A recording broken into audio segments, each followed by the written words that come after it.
I still remember the exact moment when I discovered that my brother had an intellectual disability.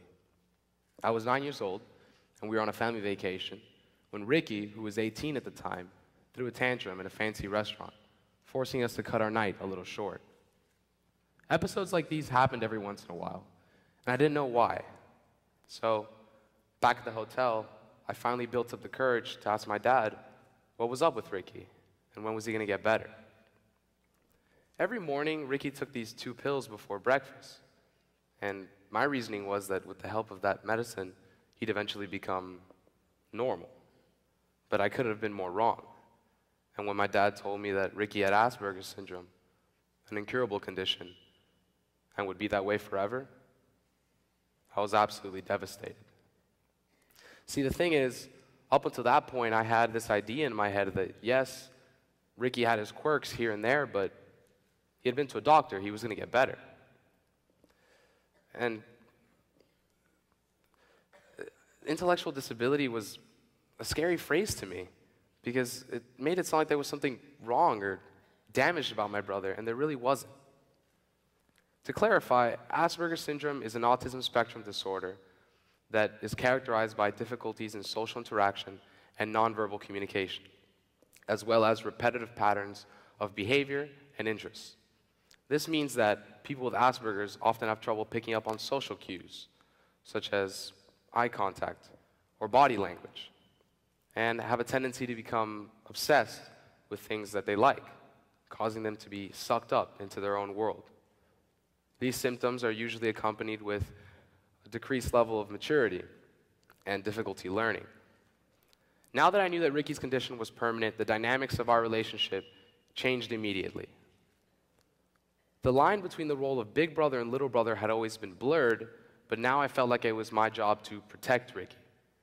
And I wish I could have seen how naive I was being, because looking at his disability as something that was a problem and something that needed to be fixed could not have been more counterproductive. And sure, growing up with him was a struggle at times, because I had all these expectations for what a big brother was supposed to be. And I have to say I'm ashamed to admit that every once in a while, I would wish and pray that one day he'd wake up like everyone else. For a couple of years, I tried to correct him when his behavior wasn't conforming to what I considered normal or acceptable. And that only led to us growing apart. I was so focused on how he should be and how I thought he should be that I never took the time to truly appreciate all that he already was. And because of this, we often fought over silly things. And I was too young and too blind to realize that it didn't have to be that way. Now, that isn't to say that me and him didn't have our fair share of good times, because Ricky's probably the most loving and lovable person in my life, and I couldn't have asked for a better big brother and role model. But in hindsight, I realized that the problems and fights between us had nothing to do with him and everything to do with me.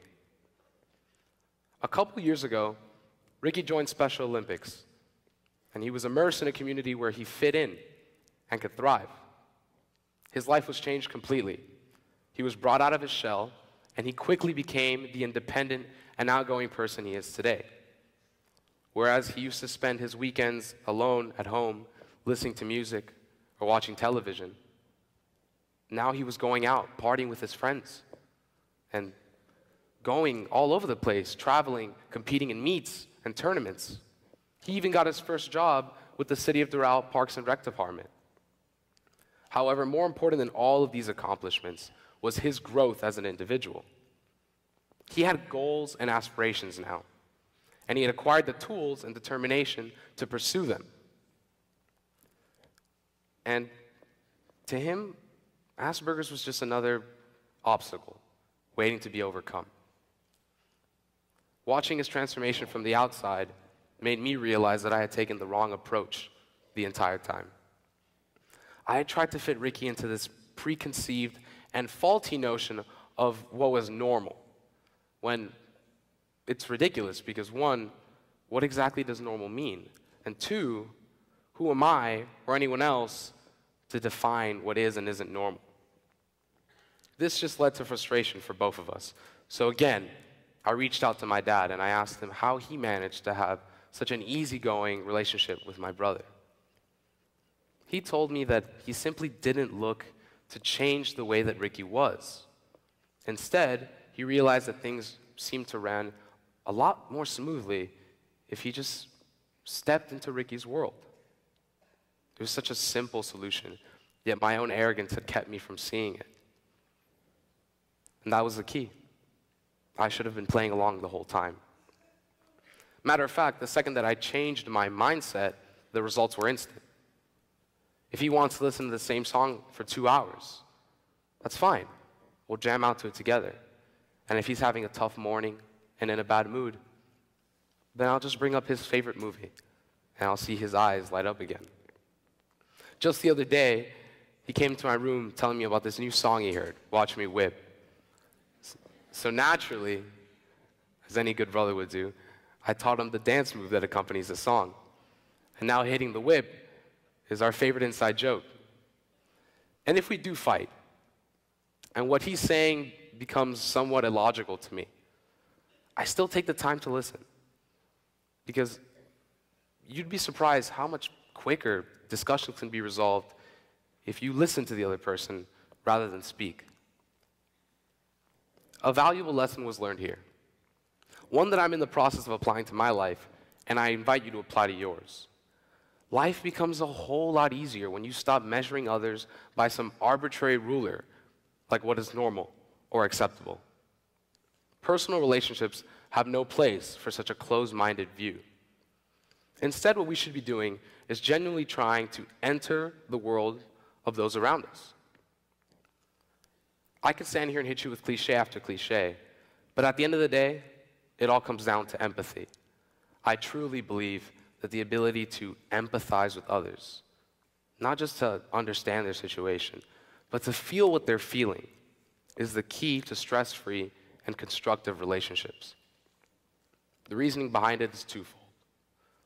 Firstly, it puts you both on the same page, making them comfortable and open to your input, while allowing for both of you to fully enjoy and build up on the bond between one another. And secondly, it forces you to see things differently, perhaps leading to an alteration of your own perspective, while at the same time pushing you to be a better person in terms of understanding and compassion. Two characteristics that are at the core of what it means to be a human, and that our society is in dire need of nowadays. So I leave you with this. Challenge yourself. You have your whole life to see the world through your own eyes, but you never know what you'll discover through the eyes of another. Thank you.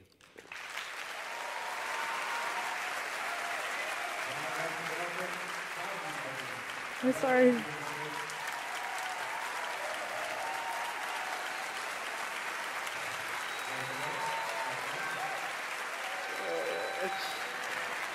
Oof.